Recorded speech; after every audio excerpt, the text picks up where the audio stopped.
recognizing a new body in his training area, so we're just going to ignore it and show it just like a neighbor across the street. We're not concerned. Heel. Good boy. Hi. Heel. Good. Heel. Heel. Good. Now you see I tucked him the minute he was fully attentive on the neighbor. That's when he got the biggest tug for me. When he makes little mistakes, a little tug. If he totally blows me off and is not paying attention, I'm going to add a little firmer tug. Heel. Heel. Heel. Heel. Basically there I'm just saying, wait a minute, what are you doing out in front? And making him go through a little more work to get back to my side for making that mistake of getting too far out in front. Heel. Heel. Heel. Good boy. Heel. Heel.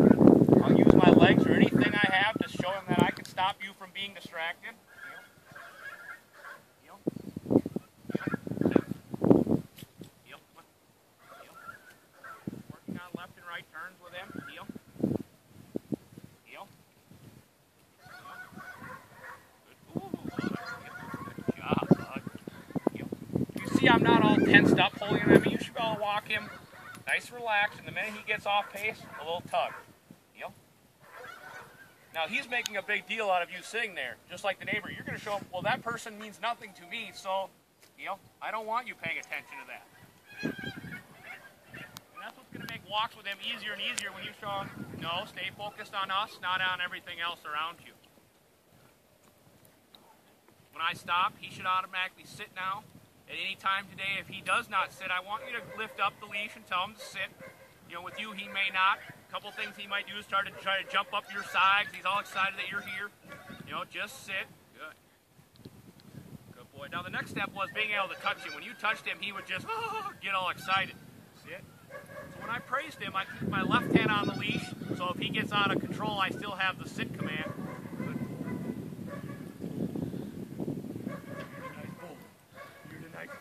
Good. Give him as much praise as you can, but if it starts to turn into a disaster where you're giving him so much praise he breaks his command, you know that's too much praise you're giving him. Boy, heel. Heel. Heel. Heel. Really, the correction now is all about timing. When he's not paying attention, he gets a little correction. If not, everything's nice and peaceful. Heel. Heel. Heel. Kind of a little step back motion, saying you don't get to get out front. No, heel, heel. And why that's so important is in the field you're going to ask him to heel and bring the bird like that. So as you're walking today, if he tries to get out in front of you, show him that you're going to put your foot down of no, you need to come back to my side and be at my side either if we're walking or stopping. Boy, heel. Yeah. All right, we taught him the word kennel. Kennel now means rug square, doggy bed. Here's a designated spot for you to be on. He can sit, stand, lay down. He can do whatever he wants, take a nap, as long as he maintains on that spot. Now, the beauty of the word kennel or sit now is we're not going to say stay to him anymore. We're applying that when I say kennel or if I say sit, it means stay sitting until I give you a different command. So what I did with him is showing him it doesn't matter where I am around you. The same rules apply that you need to stay up on your designated spot or your doggy bed. Now I start with this very double tire thing to really make it obvious for him at this young age. And you're going to see now we're starting to get at lower tires, and even the next step would be a doggy bed. In my hopes that his doggy bed would be a little raised pillow that he can obviously see from the floor.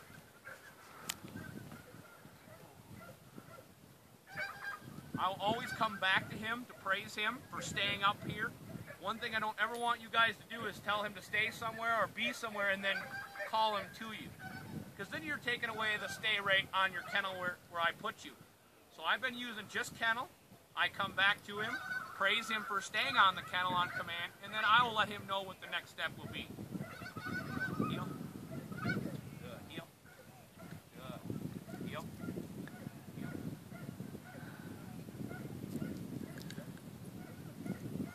Heel. Heel. I'm giving little tugs for just that little puppy stuff yet. Good. Heel.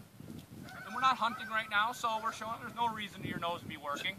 And we don't need to be going for a walk where every time he stops, heel. Heel. Heel. Heel. Heel.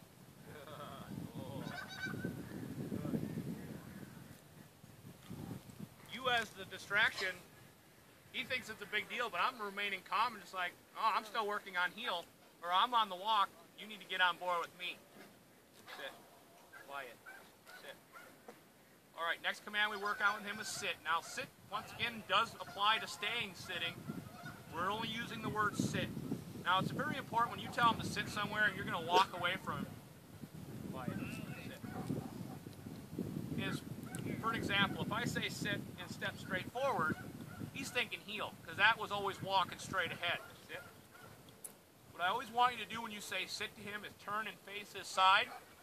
Sit. Now he knows we're not working on heel anymore because I've moved away from that position next to him. Sit. I'm using that hand gesture with him. Sit. Sit. I noticed he wasn't paying attention a little bit, so I got him back on track. Sit. Sit. So we're talking about being a little bit of drill sergeant with him. You know, you kind of got to put your foot down on this little baby stuff. You help clean this up. Well, this ain't going to be stuff he'll do the rest of his life. Sit. Sit. Once again, doesn't matter where I am around you, the same rules apply. Sit.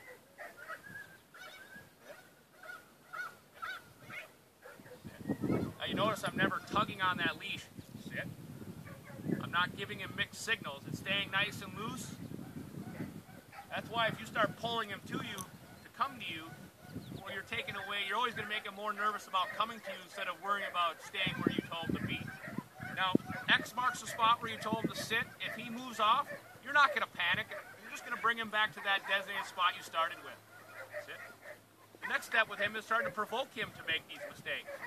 Who's a pretty puppy, huh? Oh, gee. Oh, God, here it is. Get it. Here it is. Take. Oh, puppy. He gets up, you're just going to calmly bring him back. Sit.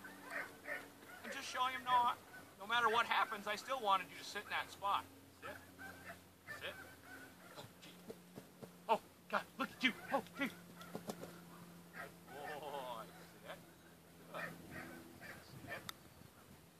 Everything's very calm, and so he can absorb what you're doing instead of, racing away from him and racing back. That could throw him off a little bit. So everything you're doing, just slow, easy. Sit. Sit. Sit. Talking to your student. Yep. Good. Yep. Good job. Now we've done the same thing with that kennel spot. It's like the kids at the house or anything. It's all about teaching them to be on a spot no matter what's going on. A lot of people use this when people come to the whole house. The doorbell rings, teach the dog to go to the kennel spot first, so that puppy ain't up there jumping at the door, knocking somebody over. A great way to practice that is start the practice where you guys go out the back door, come in the front door, pound, ring the doorbell, and teach him when somebody comes to our front door, his job is to be on that spot. You guys can do that every week, so when it finally happens, he knows, if I want to greet the person, I got to go to my spot first. But you're going to need to be there with the leash for the first few times you do that with the family. Oh, who's here? Who's here? Huh? Here it is. Oh, gee. Now, with all these drills, once he comes home, of course, your leash is in your hand for the first few days, because when he comes to your house, he's going to assume the cuffs are off, and he can go back to doing whatever he was before. All right, now he's been home for a few days. Your leash stuff's going good. Well, the next step is going, all right, now what are you going to do if I take that leash out of my hand?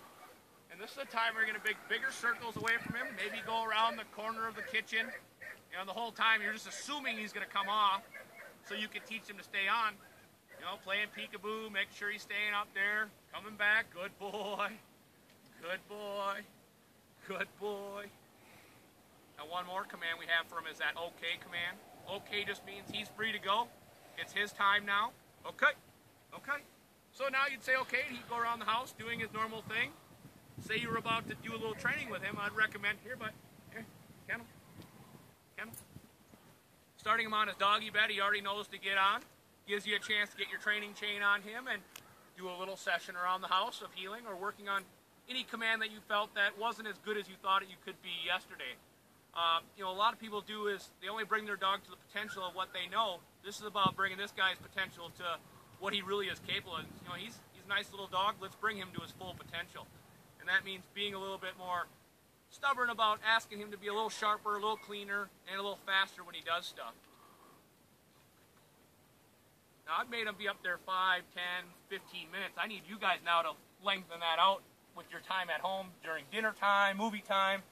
You know, and for the first few nights, somebody might not really be watching the movie because you're going to be worrying about him and remote collar in your hand and leash and just being there for him. And he's really going to need some support when he gets home because he's going to assume that, well, when I go home, I don't have to do this stuff anymore. It's all about bringing Oak Ridge Kennels home with you. Questions or concerns of what you're seeing so far? Looks good. Yeah, I mean, he's doing fine. There's little things yet that he needs to be finished. Just, I mean, I know he's better than some of the things he's making mistakes on. I know he's capable of doing it the best way possible. And the little young puppy in him sometimes causes him to make a mistake. Now you can see he still has no idea it's you. He's basically treating you like you're just some random person in his area. What I'm going to do now is I'm going to go back, grab that leash, and I'm going to grab onto the end of the 6 foot, and you're going to say hi to him. If he comes off that spot, you're going to go, I'm not going to praise you for somebody told you to do something, whether it's the family. So it's not only the dog listens when you do something, everybody's under control. If he comes off, now I want you right alongside me, saying kennel, everybody in the family, same time. If they see him come off, I want everybody to speak up, so you're repetitioning everybody's voices at all the same time. So it's kind of showing him everybody's got an eye on you at all times. Now, of course, the puppy and him, he wants to do something else besides just stay up there. But it's all about you being patient. Now, I'm going to kind of hold out here. I want to see if it'll happen. What I'm going to do is if he comes off, I'm not going to go charging. I'm just going to calmly walk up here. Now, he assumes that I'm not paying attention. Kennel, kennel, kennel, kennel, kennel. And I would go back to exactly what I was doing when that mistake happened. Now I'm going, oh, okay, I guess we're done with that one. You're not doing good with it today. If he makes mistakes on something, you might stay on that one subject for that whole day. Until you and him have an understanding of when I tell you to kennel, even if I walk in the living room, I still need you to stay up there, even though you might be bored and this is not exactly what you want to do right now. It's something that I need from you right now. And he's learned that if he does things for me, he gets a paycheck, he gets to go hunting, he gets free time. And it'd be the same kind of thing at home. He gets to do whatever he wants to do unless I'm working with you.